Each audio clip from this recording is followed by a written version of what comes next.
क्या आपको पता है कि स्मार्टफोन को रेक्टेंगुलर ही क्यों बनाया जाता है, गोल क्यों नहीं बनाया जाता? और ये जो इंसान है इसकी स्टोरी कुछ ऐसी है जो आपको फुल इंस्पायर करेगी। और ये इंसान 25 सालों में ही धरती का सबसे अमीर आदमी बन गया। और क्या आपको पता है कि ओलंपियंस गोल्ड मेडल जीतने के बाद मेडल को क्यों चबाते हैं? ऐसे अमेजिंग फैक्ट को जानने के लिए वीडियो को लास्ट तक देखना। फैक्ट नंबर 20, हम सभी कहते हैं कि mistake is the first step of success, यानी गलती सफलता की पहली सीढ़ी है। लेकिन American actor Robert Downey junior, जिन्हें हम आयरन मैन के नाम से जानते हैं, उनका एक फेमस स्टेटमेंट है कि everyone says mistake is the first step of success but the real fact is correction of mistake is the first step of success. यानी अपनी गलतियों को सुधारना ही सफलता की पहली सीढ़ी है। तो गलती करना कोई बड़ी बात नहीं है, लेकिन अपनी गलती से सीखना, अपनी गलती से कुछ लर्निंग्स लेना, वही सबसे बड़ी सफलता होती है। फैक्ट नंबर 19, एक बीमारी जिसका नाम सल्फ हीमोग्लोबिनेमिया है। इससे इंसान का जो खून होता है वो लाल रंग से हरे रंग में बदल जाता है। और ये बहुत रेयर बीमारी होती है और ये लाखों में से किसी एक इंसान को ही होती है। और ये सुनने में बहुत वियर्ड लगता है ना? फैक्ट नंबर 18, क्या आपने कभी आग का शेडो यानी परछाई देखी है? एक्चुअली में आग का कोई शेडो नहीं बनता है, क्योंकि शेडो उस चीज़ का बनता है जो लाइट के सामने आ जाती है। लेकिन आग तो खुद ही एक सोर्स ऑफ लाइट है, तो उसका शेडो नहीं बनता है।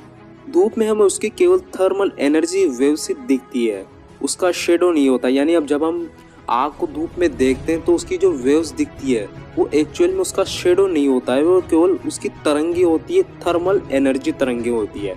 17, आपने साउथ के फेमस कॉमेडी स्टार ब्रह्मानंदम को साउथ की हर मूवी में या मोस्ट ऑफ द मूवीज में देखा होगा। तो उनके नाम एक वर्ल्ड रिकॉर्ड है सबसे ज़्यादा फिल्मों में काम करने का। उन्होंने अपने 28 साल के करियर में लगभग 1000 से भी ज़्यादा फिल्मों में काम किया है। और शायद ही उनका कोई ये रिकॉर्ड तोड़ पाए हॉलीवुड या बॉलीवुड किसी भी वुड में। राइट। 16, एक बुक जिसका नाम everything no man about a woman. ये बुक 108 पेजेस की है और आप मानोगे नहीं, ये पूरी की पूरी बुक ब्लैंक है, यानी इसमें एक भी शब्द लिखा हुआ नहीं है। इसके जो कवर पेज है उसमें इसकी रूपरेखा लिखी गई है, उसके अंदर जो 108 पेजेस है वो पूरे के पूरे ब्लैंक है।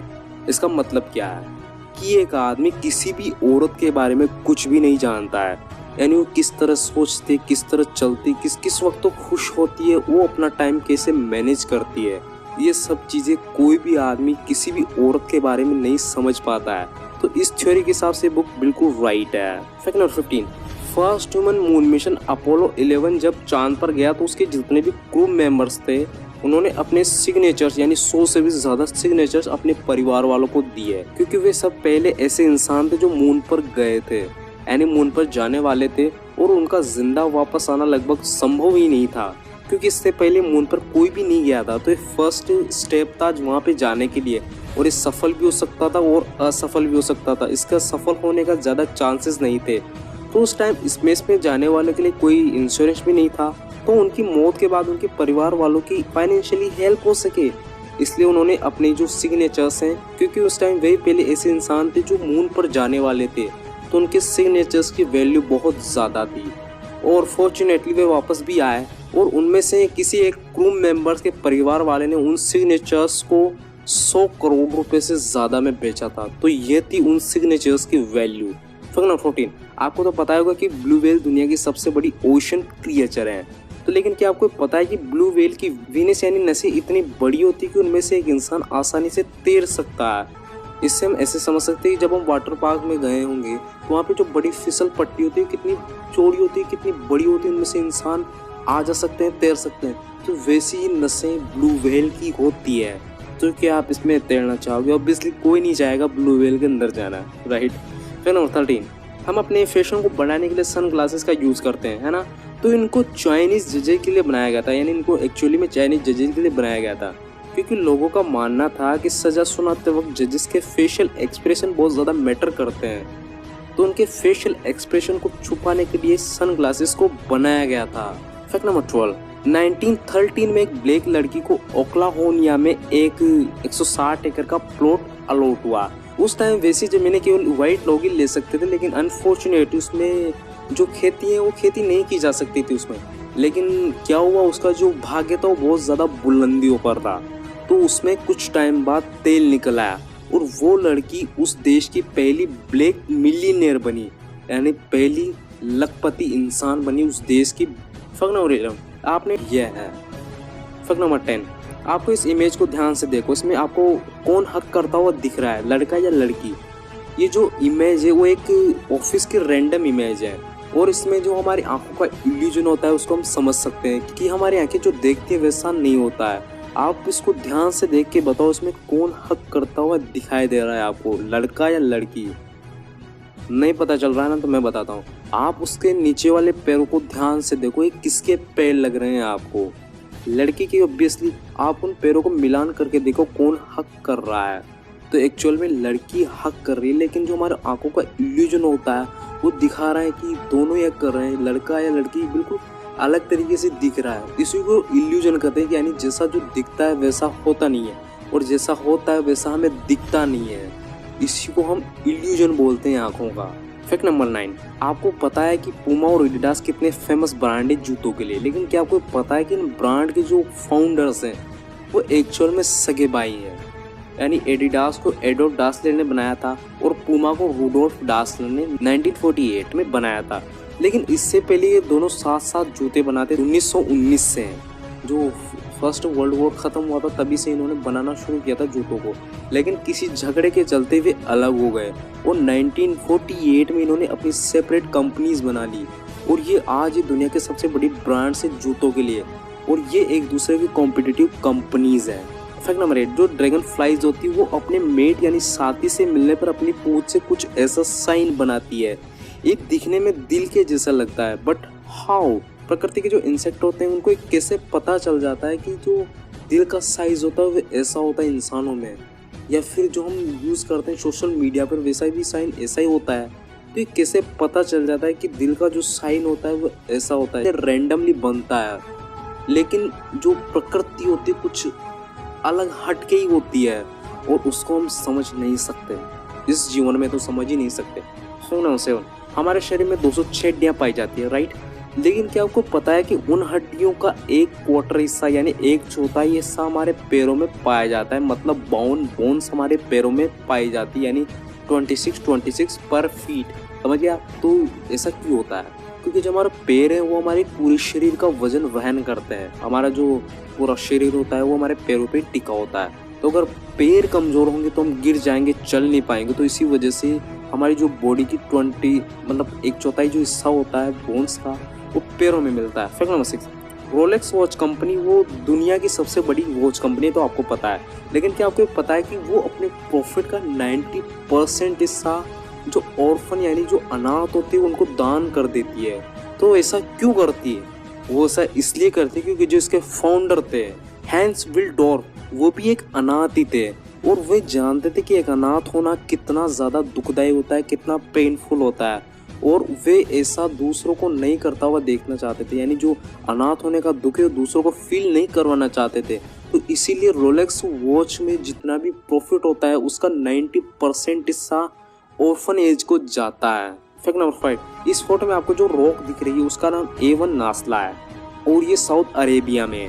ये 2 पार्ट में डिवाइड है और दिखने में ऐसी लगती है जैसे किसी लेजर लाइट से काटी गई हो, लेकिन ये 4000 साल पुरानी रॉक है और जो लेजर लाइट टेक्नोलॉजी वो वर्तमान की टेक्नोलॉजी है।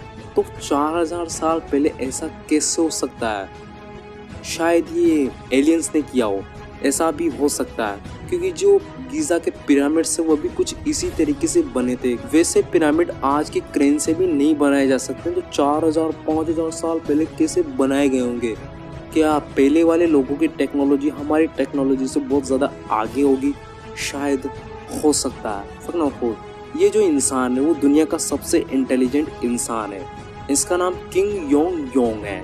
ये 2 साल की उम्र से 4 लैंग्वेज को बोलना सीख लिए थे और 3 साल की उम्र में एलजेब्रा यानी जो XYZ होता है, X को ढूंढो, Y को ढूंढो, Z को ढूंढो, ऐसा होता है ना, उस गणित को एलजेब्रा बोलते हैं। तो उसको समझना सीख लिए थे और 4 साल की उम्र में फिजिक्स के गेस्ट स्टूडेंट बने यूनिवर्सिटी के, यानी जो विश्वविद्यालय होता है उसके जो फिजिक्स विषय होता है उसमें गेस्ट स्टूडेंट बने थे केवल 4 साल की उम्र में ही। और 7 साल की उम्र में इन्होंने नासा में काम किया था। और 15 साल की उम्र में इन्होंने अपनी पीएचडी पूरी कर ली थी। लेकिन इन्होंने लगभग 45 साल की उम्र में उस पीएचडी को लिया था, यानी उस डिग्री को लिया था। तो 15 साल में इन्होंने अपनी पीएचडी पूरी कर ली थी। उनका जो आईक्यू लेवल था वो 201 था। अल्बर्ट आइंस्टीन का आईक्यू लेवल 161 के लगभग है, तो इनका 201 आईक्यू लेवल था। How is this possible? ये इंसान इतना ज़्यादा इंटेलिजेंट कैसे हो सकता है?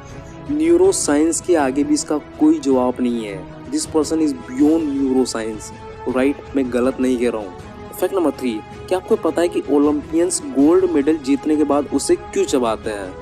1912 से ओलंपियंस ओलंपियंस में ये परंपरा थी क्योंकि सोना मुलायम मेटल होती है और गोल्ड मेडल कोई बदल न दे, इसलिए खिलाड़ी मेडल जीतने के बाद उसे चबाकर चेक करते थे, क्योंकि जो नरम धातु होती है उसको चबाने के बाद उसमें निशान पड़ जाते थे, तो पता चल जाता था कि ये गोल्ड मेडल है। लेकिन 1912 स्टॉकहोम ओलंपियन से ये परंपरा खत्म हो चुकी है, क्योंकि जो गोल्ड मेडल होता है उसमें केवल लगभग 20% हिस्सा ही गोल्ड का होता है, बाकी सब चांदी या फिर कॉपर होता है, तो इसलिए परंपरा खत्म कर दी। लेकिन बहुत सारे खिलाड़ी इस पोज में फोटो खिंचाना पसंद करते हैं। फैक्ट नंबर 2, आप इस इंसान को जानते होंगे। ये इस सदी का सबसे क्रांतिकारी और सबसे महान आदमी है जो दुनिया को दूसरे ग्रह पर शिफ्ट करना चाहता है। लेकिन क्या आपको इसके पीछे की स्ट्रगल पता है? ये पिक्चर 1995 में ली गई थी, जब एलोन अपनी BMW कार के शीशे को पुराने कबाड़ से खुद ही ठीक कर रहे हैं, क्योंकि वो नया शीशा अफोर्ड नहीं कर सकते थे। और उन्होंने 12 साल की उम्र में ही एक ब्लास्टर नाम का गेम बनाया जो उन्होंने $500 में बेचा था। और यूनिवर्सिटी ऑफ पेंसिल्वेनिया से उन्होंने फिजिक्स और इकोनॉमिक्स में ग्रेजुएशन हासिल किया और 1999 में जिप2 नाम की कंपनी बनाई जो 1000 करोड़ रुपए में बिकी थी, और बाद में ये कंपनी पेपल बनी थी। और अगर 1000 करोड़ रुपए मिलने के बाद हमारे जैसा कोई इंसान होता तो शायद वो बिल्कुल अलग तरीके से जीना पसंद करता, कंफर्टली रहना पसंद करता। लेकिन इन्होंने ऐसा नहीं किया, उन पैसों को इन्वेस्ट किया और स्पेसएक्स नाम की एक कंपनी बनाए। जो 3 बार उनके जो रॉकेट लॉन्च थे वो फेल हुए, लेकिन चौथी बार इन्होंने अपना रॉकेट लॉन्च सफल कर दिया। और जब तक ये बिल्कुल जीरो हो चुके थे, यानी इनकी जो नेटवर्क थी वो जीरो पे आ चुकी थी, लेकिन इनका जो चौथा मिशन सफल हुआ, इसके बाद ये जो इनकी जो उपलब्धि वो पूरी दुनिया में छा गई और ये दुनिया के सबसे बड़े आदमी बन गए। और आज ये इस सदी के सबसे बड़े आदमी, दुनिया के सबसे बड़े आदमी, पृथ्वी के सबसे ज़्यादा बिलियनर है। फैक्ट नंबर 1, क्या आपको पता है कि स्मार्टफोन को रेक्टेंगुलर ही क्यों बनाया जाता है, गोल क्यों नहीं बनाया जाता? आपके माइंड में भी क्वेश्चन आया होगा, राइट? तो आज आपको पता चल जाएगा कि ऐसा क्यों होता है, क्योंकि मैं हूँ इट्स फैक्ट और आपको इसका आंसर ज़रूर दूंगा। बेसिकली इसके पीछे भी लोगों का कंफर्ट और टेक्नोलॉजी दोनों है, क्योंकि रेक्टेंगुलर होल्ड करने में आसान होते हैं। जो रेक्टेंगुलर फ़ोन होते हैं उनको होल्ड करना आसान होता है, उनको पकड़ना आसान होता है। और अगर गोल होंगे तो हाथ से फिसल जाएंगे, गिर जाएंगे, कहीं पे भी गिर सकते हैं वो फ़ोन और टूट सकते हैं, तो इसलिए उनको रेक्टेंगुलर बनाया जाता है। और जो पिक्सल्स होते हैं, यानी जो हमारी स्क्रीन को पिक्सल्स बोलते हैं, पिक्सल्स में नापते हैं स्क्रीन को, तो जो पिक्सल्स होते हैं वो बिल्कुल चौकोर होते हैं, तो उनको रेक्टेंगुलर में फिट करना आसान होता है और उनको फिट करने की जो कॉस्ट आती है वो बहुत कम आती है। लेकिन अगर गोल होंगे तो उनकी जो कॉस्ट होगी बहुत ज़्यादा हो जाएगी और जो मोबाइल की जो कॉस्ट है, मोबाइल का जो मूल्य है वो भी बढ़ जाएगा, तो इसीलिए उनको रेक्टेंगुलर बनाया जाता है। तो इसके पीछे जो लोगों का कंफर्ट और टेक्नोलॉजी दोनों जुड़ी हुई है। तो अगर वीडियो पसंद आया हो तो वीडियो को लाइक कर देना, आज मेहनत बहुत हो गई यार, तो वीडियो को लाइक ज़रूर कर देना और चैनल को सब्सक्राइब करके बेल आइकन पर क्लिक करके ऑल नोटिफिकेशन पर सेट कर लेना। तो मैं आपसे मिलता हूँ नेक्स्ट वीडियो में, तब तक के लिए पीस आउट, थैंक यू और